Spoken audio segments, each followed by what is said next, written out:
خداوند یہوشوا مشیح یعنی یسوع مسیح ناصری کے نام میں آپ سب کو سلام پہنچے۔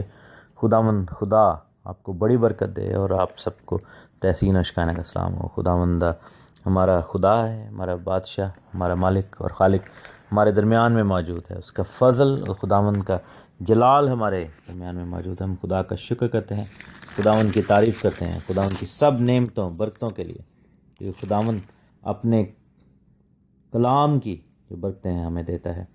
خداوند ہمیں اپنے کلام کے اندر چلاتا ہے اور ہم خدا کا شکر کرتے ہیں۔ میرے عزیزو، روحانی جنگ کے سلسلے کو دوبارہ جاری کرتے ہیں، کیونکہ ہم نے جو اسٹڈی کی تھی یہ 2-3 دن بیچ میں ہم نے تھوڑا سا ہٹے اپنے موضوع سے، لیکن ابھی واپس ہم اس پہ جائیں گے۔ اور جو 7 اقدامات ہیں، جو 7 سٹیپس ہیں جو ہمیں کرنے ہیں اپنی زندگی میں ڈیلیورنس کے بعد، یعنی کہ جب ہم اپنی کسی بھی مسئلے، مصیبت سے، پرابلم سے، ابلیس کے کسی بھی اٹیک سے جب ہم چھٹکارا پا جاتے ہیں، تو جو 7 اقدامات ہیں اس میں سب سے پہلا اقدام وہ ہے، یا سب سے پہلا جو قدم ہے وہ یہی ہے کہ خداوند کے ہتھیاروں کو مضبوطی سے باندھیں۔ خداوند کے ہتھیاروں کو جاننے کے لیے ہمیں افسیوں کے خط میں جانا پڑے گا۔ ایفیشینز چیپٹر 6، افسیوں کا خط، اس کا 6واں باب اور اس کی 10ویں آیت میں ہم نے شروع کیا تھا پڑھنا، لکھا ورس خداوند میں اور اس کی قدرت کے زور میں مضبوط بنو۔ خداوند کے سب ہتھیار باندھ لو تاکہ تم ابلیس کے منصوبوں کے مقابلے میں قائم رہ سکو۔ ہتھیار خداوند کی اس لیے چاہیے کیونکہ ہماری قوت جو ہے وہ بیکار ہے۔ ہمارا باڈی، ہماری قوت، ہماری اپنی ذاتی ٹیلنٹس اس روحانی جنگ کے اندر بیکار ہیں، ان اے وے، بیکاز ہم جسم کی نہیں بلکہ روح کی جنگ کر رہے ہیں، کیونکہ لکھا ہے کہ ہمیں خون اور گوشت سے کشتی نہیں کرنا بلکہ حکومت والوں، اختیار والوں اور اس دنیا کی تاریکی کے حاکموں اور شرارت کی ان روحانی فوجوں سے جو آسمانی مقاموں میں ہیں۔ تو ہمارا مقابلہ جو ہے آسمان کی فوجوں کے خلاف ہے، جو کہ ابلیس کی قوتیں فوجیں ہیں۔ اور اس میں کون ہمارے مددگار ہیں؟ اس میں خداوند کے فرشتے، یعنی آسمان کی جو اصل فوج ہے وہ اس میں ہمارے مددگار ہیں ابلیس کی فوج کے خلاف۔ اور روحانی قوتیں جو ہیں وہ ان کے خلاف خداوند ہمارا مددگار ہے، اور ہم خدا کا شکر کرتے ہیں اس بات کے لیے۔ لیکن خداوند نے ساتھ ساتھ ہمیں ہتھیار بھی دیے ہیں۔ خداوند نے ہمیں جو ہے وہ ایسی قوت کی باتیں خداوند نے ہمارے لیے رکھی ہیں جو کہ ہمیں ڈیفینڈ کرنے میں یا اٹیک کرنے میں مدد ملتی ہے جس سے۔ اور 13ویں آیت میں لکھا ہے کہ اس واسطے، کس واسطے؟ کیونکہ ہماری کشتی، ہماری جو جنگ ہے وہ جاری ہے۔ اور کشتی جو ہوتی ہے، آپ کو پتہ ہونا چاہیے کہ جو جنگ ہوتی ہے اس میں دور سے تیر اندازی کرتے ہیں لوگ، گولیاں دور سے مارتے ہیں، دور رہ کے کام ہوتا ہے۔ لیکن جو کشتی ہوتی ہے، جو کہ ریسلنگ ہے، جو ایک دوسرے کے ساتھ کہہ لیں کہ ریسلنگ کرنا ہوتا ہے، اس میں آپ کو گریب کرنا ہوتا ہے، یعنی کہ آپ فزیکلی انوالو ہوتے ہیں۔ آپ نے مثلا سب نے دیکھا ہوگا یہ ریسلنگ کے جو میچز ہوتے ہیں، تو مثلا کے جو دونوں ریسلر ہوتے ہیں، جو دونوں پہلوان ہوتے ہیں، وہ ایک دوسرے سے گتھم گتھا ہو جاتے ہیں، ایک دوسرے کو جفا ڈال کے تو وہ گرانے کی کوشش کرتے ہیں۔ اور یہی ہوتا ہے کہ ابلیس جو ہے وہ ہمارے ساتھ ایسے ہی پیش آتا ہے، وہ ہمارے بہت قریب ہو کر ہماری زندگی کے قریب ترین جو پہلو ہیں ہمارے، ان کے اندر جو ہے گھس کے ہمیں مارنے کی کوشش کرتا ہے اور بیک سٹیبنگ کرنے کی کوشش کرتا ہے۔ لوگ جو ہے وہ کئی دفعہ حیران ہوتے ہیں کہ یہ تو مثلا کہ میری گہری ترین باتیں ہیں، تو یہ کیسے اچانک انہی میں گر جاتا ہوں، انہی میں مجھے پرابلم ہوتی ہے۔ اس کا ریزن یہ ہے کہ ابلیس جو ہے وہ اس طریقے سے ہمارے خلاف کام کرتا ہے۔ لکھا ہے کہ اس واسطے، کیونکہ ہمیں یہ کشتی درپیش ہے، ہمیں یہ جو جنگ ہے ہمارے آنکھوں کے سامنے ہے۔ لکھا ہے کہ تم خدا کے سب ہتھیار باندھ لو۔ اب یہ ہمیں دیکھنا ہے کہ یہ جو ہتھیار ہیں یہ ہمارے نہیں ہیں، یہ ہماری کسی ٹیلنٹ پر مبنی نہیں ہے، ہمارے کسی کہہ لیں کہ ہماری ذات کے کسی پہلو پر یہ مبنی نہیں ہے، ہمارے اندر کوئی ایسا یعنی کہ ایسا اپنی ذاتی خوبی نہیں ہے کہ ہم کہیں کہ یہ میری وجہ سے یہ ہو رہا ہے۔ اگر آپ کو کوئی ایسے لوگ نظر آئیں جو کہ اسپیشلسٹ بننا چاہتے ہیں، یہ اس کام کے اسپیشلسٹ کہلائے جاتے ہیں، یہ لوگ کہتے ہیں یہ بدرو اسپیشلسٹ ہے، یہ شفا ان کا جو ہے خاص جو ہے چکر ہے، یہ جب جاتے ہیں یہ بندے بڑے گرا دیتے ہیں، اس طرح کی باتیں ہیں نا، بائبل ڈزنٹ سے دیٹ. بائبل میں صاف لکھا ہوا ہے کہ ایسا نہیں ہے، اور لکھا ہے کہ خداوند کے سب ہتھیار باندھ لو. یہ ہتھیار جو ہیں یہ خدا کے ہیں، یہ ہمارے نہیں ہیں. خدا نے ہمیں دیے ہیں کیونکہ ہمیں اور صرف انہی لوگوں کو دیے ہیں جو کہ ذمہ دار لوگ ہیں، جو کہ خداوند کو پتہ ہے کہ اپنی دیانتداری کے ساتھ اس خدمت کو نبھائیں گے. خداوند ان کو پھر دیتا ہے، اور یہ ہتھیار ہمیں جو ہے وہ ملے ہیں. ریزن کیا ہے؟ لکھا ہے کہ تاکہ برے دن میں مقابلہ کر سکو.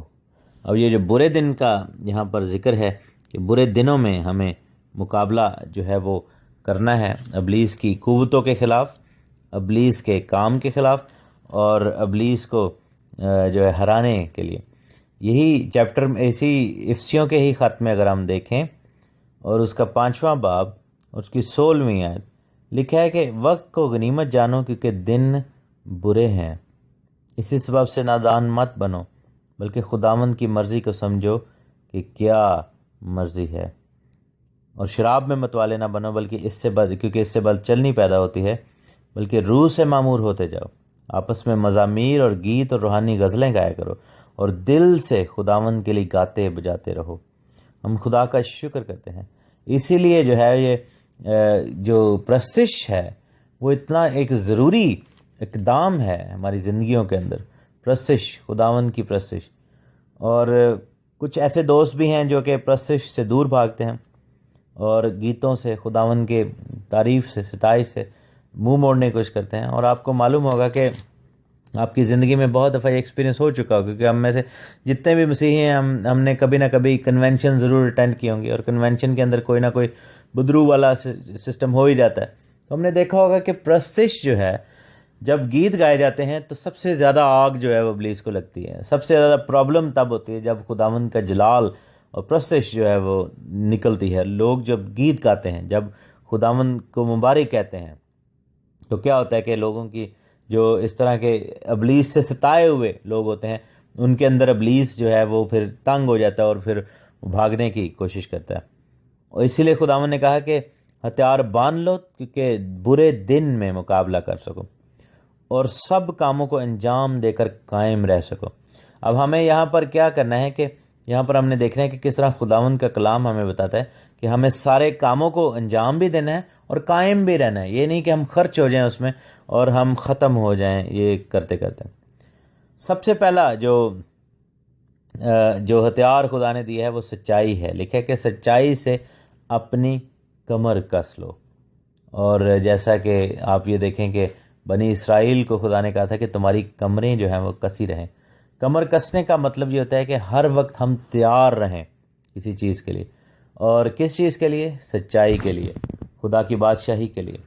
اور سچائی سے اپنی جو ہے وہ کمر کو کسنا ہے. اپنے آپ کو ریڈی کس چیز سے ہم نے کرنا ہے؟ سچائی کے ساتھ. اور سچائی کون ہے ایکچولی؟ بائبل میں لکھا ہے یسوع مسیح ناصری نے، ہمارے خداوند نے کہا، یہوشوا نے کہا کہ راہ، حق اور زندگی میں ہوں. I am the way, I am the truth and I am the life. Truth جو ہے یعنی کہ سچائی جو ہے وہ خداوند ہے، ہمارا مالک ہے، ہمارا نجات دہندہ جو ہے وہ سچائی ہے. تو اس کا مطلب ہے کہ ہم یسوع کی مانند بنیں گے، اپنے مالک خداوند کی مانند بنیں گے، یشوع کی مانند بنیں گے، تو پھر جو ہے وہ ہماری زندگیوں میں ہماری کمریں کسی رہیں گی. کیونکہ آپ یہ دیکھیں کہ ہم ہر وقت خداوند جو تھے وہ کمر بستہ رہتے تھے سچائی کی بات کرنے پر. سچی بات اور سیدھی بات اور کلام کی بات. اور سچائی کہاں سے آتی ہے؟ سچائی کہاں سے آتی ہے؟ کلام سے آتی ہے. کلام جو ہے یہ سچائی پر مبنی کتاب ہے، یہ زندہ کتاب ہے اور اس کے اندر سچائی ہے. تو لکھا ہے کہ اپنی کمر جو ہے وہ سچائی سے کس لو، یعنی کہ یسوع کے کام اور اس کا کلام ہماری زندگی میں ہوں. اور لکھا ہے کہ راست بازی کا بختر لگا لو. بائبل میں لکھا ہے کہ تم جتنوں نے مسیح یسوع میں شامل ہونے کا بپتسمہ لیا، راست بازی کا لباس جو ہے وہ پہن لیا. دیٹ مینس کہ ہمیں سچائی کب آتی ہے؟ جب ہم توبہ کرتے ہیں، جب ہم اپنی زندگیوں میں سچ بولتے ہیں. اور کیونکہ جو انسان توبہ کر رہا ہوتا ہے بیسیکلی وہ سچ بول رہا ہوتا ہے کہ اے خداوند میں گناہ گار ہوں، تو مجھے معاف کر. اور پھر لکھا ہے کہ راست بازی کا بختر، یعنی کہ جو سامنے جو سینہ بند ہے وہ راست بازی کا ہو. اور یہ جو سینہ بند ہے، بختر جو ہے یہ بہت زیادہ یعنی کہ پیٹ کو اور جسم کے جو پیٹ کے نیچے جو ناف کا ایریا ہے اس کو کور کرتا ہے یہ بختر جو ہوتا ہے. یہ آپ کا پورے چیسٹ کورنگ جو ہوتی ہے یہ. اور آپ یہ دیکھیں کہ جب یہ پولیس والے جاتے ہیں یا فوج والے جاتے ہیں جب جنگ کرنے یا مجرموں کو پکڑنے کے لیے، تو انہوں نے ایک بلٹ پروف جیکٹ پہنی ہوتی ہے. ٹھیک ہے، تو وہ جیکٹ جو ہوتی ہے بلٹ پروف، وہ کیا ہوتی ہے کہ وہ آپ کو مرنے سے بچاتی ہے. جب کوئی گولیاں ماری جاتی ہیں تو وہ آپ کے اوپر اگر سینے پر اور جو پیٹ اور پیٹ کے نیچے کا جو حصہ ہے جو کہ جس کو ناف کہتے ہیں، اس میں اگر گولی لگ جائے تو انسان بہت جلدی مر سکتا ہے. لیکن دیکھیں کہ وہ جو بیلٹ ہے جو ویسٹ ہے، کیا اس کو کہتے ہیں، جو بلٹ پروف ویسٹ ہے، وہ آپ کو بچاتی ہے. اسی طرح بائبل میں اگر ہم قائم رہیں گے تو وہ کون سی چیز ہمیں قائم رکھے گی؟ راست بازی. راست بازی کب ہوتی ہے؟ جب ہم عمل کرتے ہیں خداوند کے کلام پر، جب ہم اس کے حکموں کو مانتے ہیں. راست باز وہ ہوتا ہے جو کہ سچی بات پر عمل کر رہا ہے. تو ہمارے ایکشنز جو ہیں وہ ہمارے ڈیفینڈنٹ ہیں. اگر ہم گناہ گار ہیں تو وہ ابلیس کو موقع دیتا ہے گناہ کہ ہماری زندگی کے خلاف کام کر سکے. لیکن اگر ہم راست باز ہیں تو یہ چیز خدا کو موقع دیتی ہے کہ وہ ہمیں جو ہے وہ پروٹیکٹ کر سکے.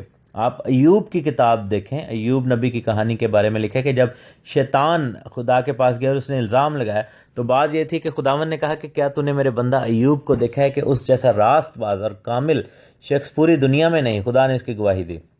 اور ابلیس نے کیا کہا؟ اس نے کہا کہ اگر تو یہ جو باڑ تو نے اس کے ارد گرد لگائی ہوئی ہے ہٹا لے تو پھر میں اس کو جو ہے وہ نقصان پہنچاؤں گا، پھر دیکھوں گا کہ راست باز رہتا ہے کہ نہیں. بائبل میں لکھا ہے کہ خداوند کے سے ڈرنے والوں کے گرد اس کا فرشتہ خیمہ زن ہو جاتا ہے. سو راست بازی جو ہے ہماری حفاظت کریٹ کرتی ہے، ہمارے ارد گرد ایک باڑ لگا دیتی ہے، ہمارے ارد گرد ایک فینس قائم کر دیتی ہے جس کے اندر پھر کوئی نہیں آ سکتا، ابلیس یا ابلیس کا منصوبہ. تو یہ راست بازی کا بختر بڑا ضروری ہے. جب تک ہم رائچسنس میں نہیں چل رہے، جب تک ہم راست بازی میں نہیں ہیں، ہم بری تاثیروں بدروؤں کے خلاف نہیں کھڑے ہو پائیں گے.